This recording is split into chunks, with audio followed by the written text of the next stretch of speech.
Jesus spoke extensively about life after death, offering hope and clarity on what awaits believers. Here are some key references. John chapter 3 verse 16. For God so loved the world, that he gave his only Son, that whoever believes in him should not perish but have eternal life. John chapter 11 verses 25 to 26. Jesus said to her, I am the resurrection and the life. Whoever believes in me, though he die, yet shall he live, and everyone who lives and believes in me shall never die. Do you believe this? John chapter 14 verses 2 to 3. In my Father's house are many rooms. If it were not so, would I have told you that I go to prepare a place for you? And if I go and prepare a place for you, I will come again and will take you to myself, that where I am you may be also. Matthew chapter 25 verses 31 to 46.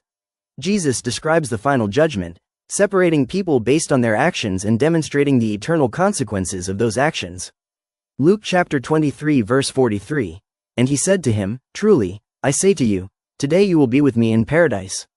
Jesus' teachings on eternal life. Eternal life, according to Jesus, is not merely an unending existence, but a qualitatively different life that begins now and continues beyond physical death. It is characterized by relationship with God. Eternal life is knowing God and Jesus Christ. John chapter 17 verse 3. It is a life lived in communion with the divine. Transformation. Believing in Jesus brings about a transformation that aligns us with God's will and purpose. Hope. Eternal life provides hope that transcends the fear of death, offering assurance of a future with God. The resurrection. Jesus' own resurrection is the cornerstone of Christian belief in life after death. He taught, He is the resurrection. Jesus proclaimed himself as the resurrection and the life. John chapter 11 verse 25. His resurrection demonstrates his power over death. Future resurrection. Believers will experience a resurrection similar to Jesus. This is not simply a spiritual existence, but a bodily resurrection. 1 Corinthians chapter 15. New bodies. The resurrected body will be different from our current bodies, suited for eternal life. 1 Corinthians chapter 15 verses 42 to 44. Heaven. Jesus spoke of heaven as a real place, a dwelling place prepared for believers. A place of preparation.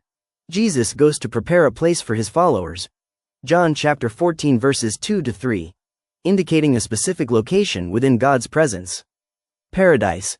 In Luke chapter 23 verse 43, Jesus tells the thief on the cross that he will be with him in paradise, suggesting a state of blessedness and immediate presence with God after death. Reunion with God.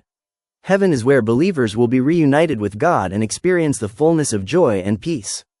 Judgment. While Jesus emphasizes the love and grace of God, he also speaks of a final judgment, separation of sheep and goats. In Matthew chapter 25 verses 31 to 46, Jesus describes a judgment where people are separated based on how they treated the least of these, highlighting the importance of compassion and service. Accountability. Our actions have consequences, and we will be held accountable for our choices. Matthew chapter 12 verses 36 to 37. Eternal destiny. The judgment determines our eternal destiny, either eternal life or eternal punishment. Matthew chapter 25 verse 46. Summary. Jesus' teachings on life after death offer a message of hope, transformation, and accountability. Through faith in him, believers can experience eternal life, participate in the resurrection, look forward to heaven, and understand the importance of living a life that reflects God's love and justice.